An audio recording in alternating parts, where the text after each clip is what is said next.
Good morning, spiritual companions. This morning, we are reading The Blissful Life as realized through the teachings of Sri Nisargadatta Maharaj, compiled with commentary and notes by Robert Powell. Part 1, Sri Nisargadatta Maharaj, the Man and His Teaching. A short introduction continued on page 5. The essential teaching. Maharaj's teaching is a model of simplicity and beauty. Being the complex creatures that we are, we find simplicity quite alien to us and have become too sophisticated to appreciate the kind of beauty that goes with simplicity. To Maharaj, reality is what is at any moment. With most of us, our observations are colored by expectation, desire, and fear. There are so many unspoken assumptions underlying our thinking, and we are not aware that the mind has become very complex, heavily conditioned, and a most unreliable instrument for processing information from the outside world.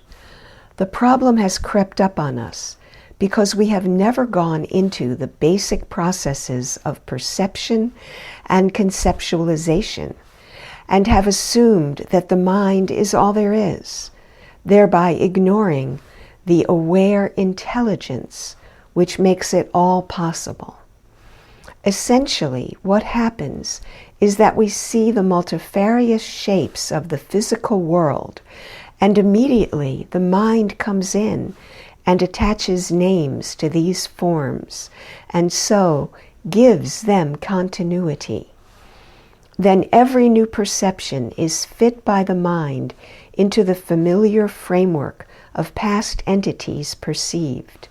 Thus, we live largely in a symbolic world in which we can communicate information, but are never really in touch with what lies beyond the symbols.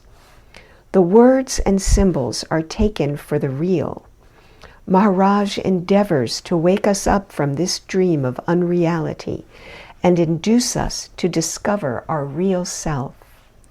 The teaching may be likened to a flawless diamond, dazzling in its brilliance and clarity, which has innumerable facets, each giving entrance to the central truth, and each reflecting all the others.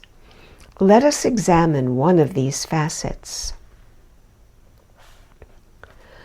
Man is neither a body, with whose shape and name he has identified, nor a mind, which is essentially a composite of various images given continuity by memory.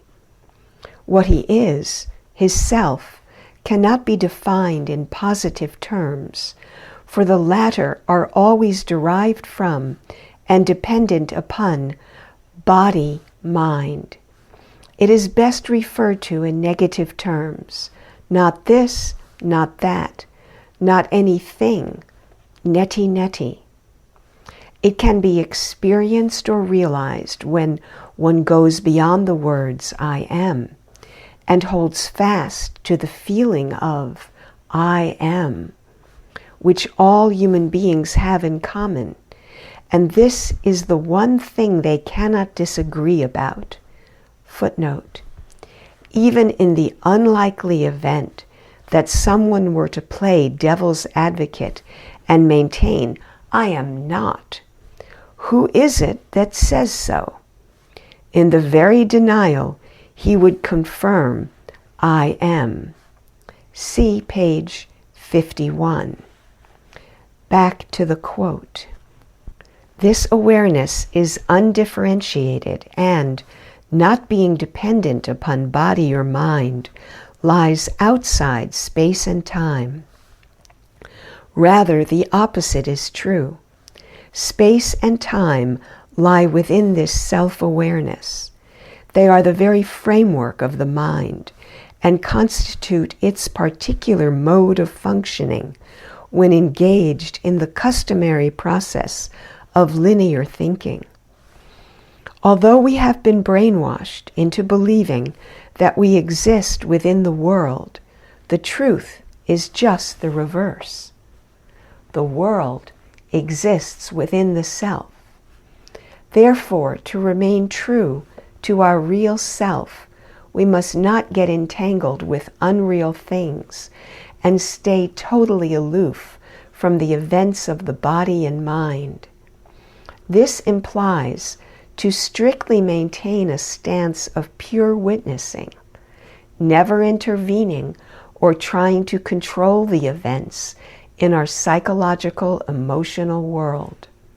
This becomes an actuality by ever going from fact to fact, from observation to observation, without filtering our perceptions through thought, opinion, desire, and fear. Thus, there is nothing that we must do. On the contrary, it is sufficient to stay passive, quiet, silently aware, forever vigilant. In such a state of pure awareness, when the mind is absolutely silent, one becomes a mere witness to his thought life. The persona continues as part of the world, but identification with the witness ceases. Initially, it will be found that such an attitude of alert witnessing with a totally silent mind is not easily maintained, for the mind soon reverts to its old patterns of evaluating, taking sides, anticipating, controlling, driven as it always is by desire and fear. But when the awareness is strong and broad enough, witnessing is reestablished of its own, easily, naturally, by focusing on the slipping out of the state of aloof observation and dispassionately watching the mind's various antics. Paradoxically, this means becoming attentive to one's inattention. Maharaj indicates that what one will and must discover eventually is a state of pure beingness, without any differentiation. That is, one is no longer this or that, or anything in particular, neither a body nor a mind. There is no subject nor object. One is that in which all these things have their being. Thus, one is not in the world, but the world is in oneself. One does not act upon the world, but the world happens to oneself.